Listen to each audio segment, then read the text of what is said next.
Bonsoir et bonne année 2018. Comme annoncé avant les vacances de Noël, ce premier épisode de la Minute du Geek de la nouvelle année sera consacré à Jack Kirby.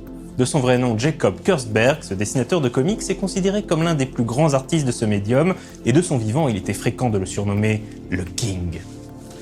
Né en août 1917 à New York de parents immigrés autrichiens, Jacob se passionne très tôt pour le dessin.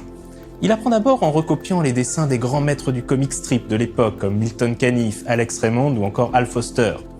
Autodidacte, il aura d'ailleurs bien du mal plus tard à se fondre dans le moule des écoles d'art qu'il quitte au bout de quelques jours. À 19 ans, il débute une carrière de dessinateur de presse, réalisant des strips ou des illustrations pour le Lincoln Newspaper Syndicate. En 1939, âgé de 22 ans, il propose ses services au studio d'animation Fleischer et devient intervalliste sur Popeye. Mais il démissionne rapidement, ne supportant pas la cadence infernale qui lui donne l'impression de travailler à l'usine. Heureusement, un dessinateur de son âge, Will Eisner, recherche justement des artistes pour sa société Eisner & Eiger, qui produit des comics pour différents éditeurs. C'est les débuts de Jacob Kurzberg en tant que dessinateur de bande dessinée. À l'époque, il change régulièrement de pseudonyme, comme par exemple Jack Curtis ou Lance Kirby, avant de finalement adopter Jack Kirby.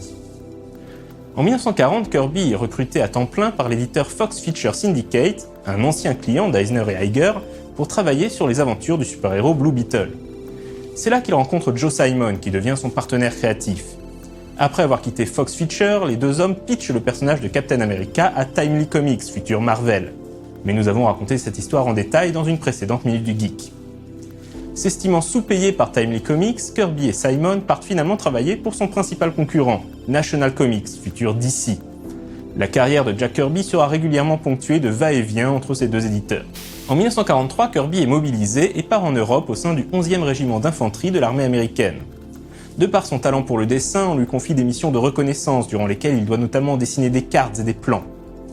De retour au bercail en 1945, il retrouve Simon avec qui il lance un nouveau type de comics, des histoires d'amour. Le duo réalise plusieurs magazines pour Crestwood Publications qui rencontreront un grand succès comme Young Romance et Young Love.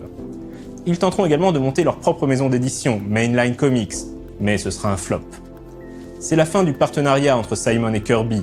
Les deux hommes restent amis, mais suivront désormais des chemins différents, Simon se lançant dans la publicité, tandis que Kirby continue dans le comics en tant que freelance. C'est en tant que freelance qu'il créera notamment les Challengers of the Unknown pour DC en 1957. Suite à une dispute avec le responsable éditorial de DC, Kirby retourne toutefois chez Marvel en 1958. Il va créer ou co-créer de nombreux titres à succès pour Marvel, les 4 Fantastiques, le Surfeur d'Argent, Hulk, Thor, les X-Men ou encore Black Panther, pour n'en citer que quelques-uns. La paternité de ces œuvres est en général attribuée à Kirby ainsi qu'au responsable éditorial de Marvel, Stan Lee. Mais Kirby a très souvent contesté l'apport de Stan Lee, qu'il n'appréciait pas et qu'il considérait comme un opportuniste s'attribuant le travail des autres. À tort ou à raison, c'est un autre sujet.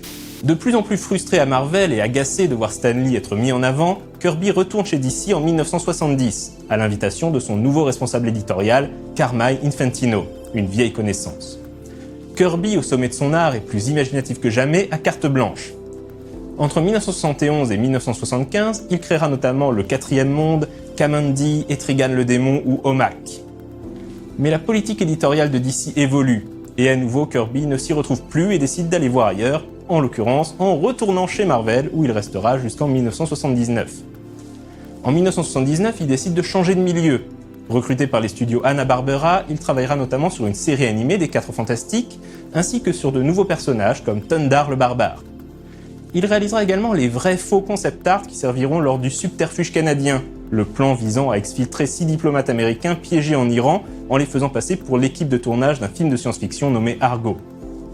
Dans les années 80 et jusqu'à sa mort en 1994, Jack Kirby luttera notamment pour permettre aux auteurs de comics de conserver les droits sur leur création, qui jusque-là étaient uniquement détenus par l'éditeur, ainsi que pour la restitution aux artistes de leurs planches originales. Cette Minute du Geek était ma foi fort longue. La semaine prochaine, nous évoquons plus en détail l'une des créations de Kirby, le 4e Monde. À la semaine prochaine.